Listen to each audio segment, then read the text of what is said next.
Sonu, dog Peter और rabbit बनी की जादुई सैर। शहर की एक हलचल भरी शाम थी। सूरज ढल रहा था और आसमान गुलाबी व सुनहरी रंगों से सजा हुआ था।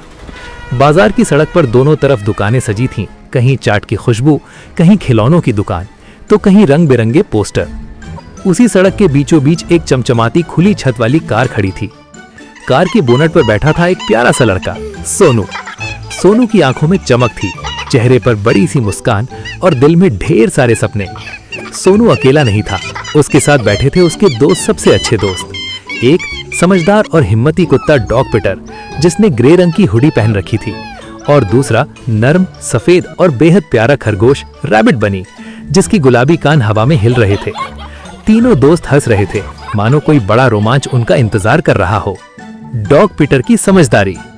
डॉग पीटर कोई साधारण कुत्ता नहीं था। वो बोल सकता था, सोच सकता था और इंसानों की तरह कपड़े भी पहनता था। उसकी सबसे बड़ी खूबी थी समझदारी। जब भी सोनू किसी परेशानी में पड़ता, डॉग पीटर उसे सही रास्ता दिखाता।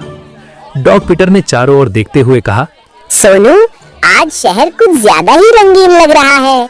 लगता है आज की रात खास होने वाली है। सोनू हंसते हुए बोला, हाँ पीटर, आज तो मजा आएगा। रैबिट बनी भी तो हमारे साथ है। रैबिट बनी की मासूमियत। रैबिट बनी बेहद चंचल था। उसे नई जगहें देखना, लोगों को हंसाना और छोटी छोटी बातों पर खुश होना बहुत पसंद था। वो कार के बोनट पर उछलते हुए बोला, मुझे बाजार की लाइट्स बहुत पसंद आ रही हैं। लगता है जैसे पूरा शहर हमारे लिए चमक रहा हो। तीनों दोस्त जोर से हंस पड़े। अचानक कार अपने आप चलने लगी, न कोई ड्राइवर, न कोई चाबी। सोनू घबरा गया। अरे ये क्या हो रहा है? डॉग पीटर ने शांत स्वर में कहा, डरो मत सोनू, मुझे लगता है ये कोई जादुई कार है। रैबिट बनी खुशी से चिल्लाया, वाह, जादुई कार! अब तो मजा आएगा। कार धीरे धीरे शहर की रोशनी से दूर निकलने लगी और एक सुनसान रास्ते पर पहुंच गई। चारों तरफ अजीब सी चमक थी, मानो हवा में जादू घुला हो। थोड़ी देर बाद कार एक बड़े से गेट के सामने रुकी। गेट पर लिखा था, सच्चे दोस्त ही अंदर आ सकते हैं। डॉग पीटर ने सोनू की ओर देखा और बोला, सोनू, दोस्ती सिर्फ साथ रहने का नाम नहीं, बल्कि एक दूसरे पर भरोसा करने का नाम है। सोनू ने हिम्मत करके गेट की ओर कदम बढ़ाया। जैसे ही उसने गेट को छुआ, वो अपने आप खुल गया। तीनों एक नई दुनिया में पहुंच गए। ये जगह थी दोस्ती नगर।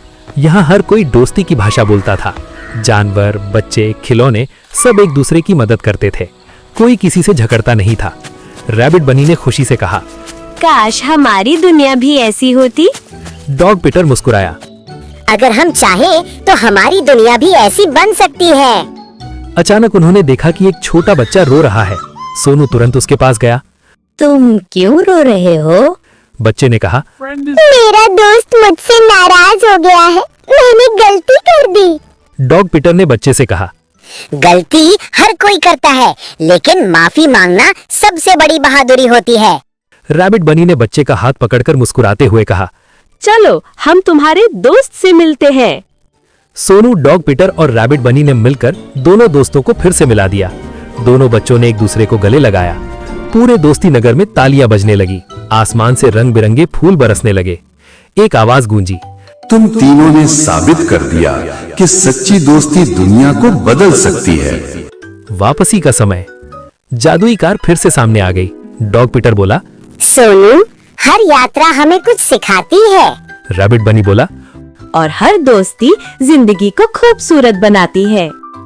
जैसे ही वो कार में बैठे, सब कुछ घूमने लगा और पल भर में वे फिर उसी शहर की सड़क पर आ गए। सोनू ने आसमान की ओर देखा और बोला, आज मैंने समझा कि दोस्ती सबसे बड़ी ताकत है। डॉग पीटर ने सिर हिलाया। और जब दोस्त साथ हो तो हर रास्ता आसान हो जाता है। रैबिट बनी उछलते हुए बोला, और हर सफर मजेदार। तीनों दोस्त हंसते हुए आगे की ओर देखने लगे, नई कहानियों, नए सपनों और नई दोस्ती की ओर। कहानी की सीख, सच्ची दोस्ती, भरोसा और मदद की भावना से हर मुश्किल आसान हो जाती है।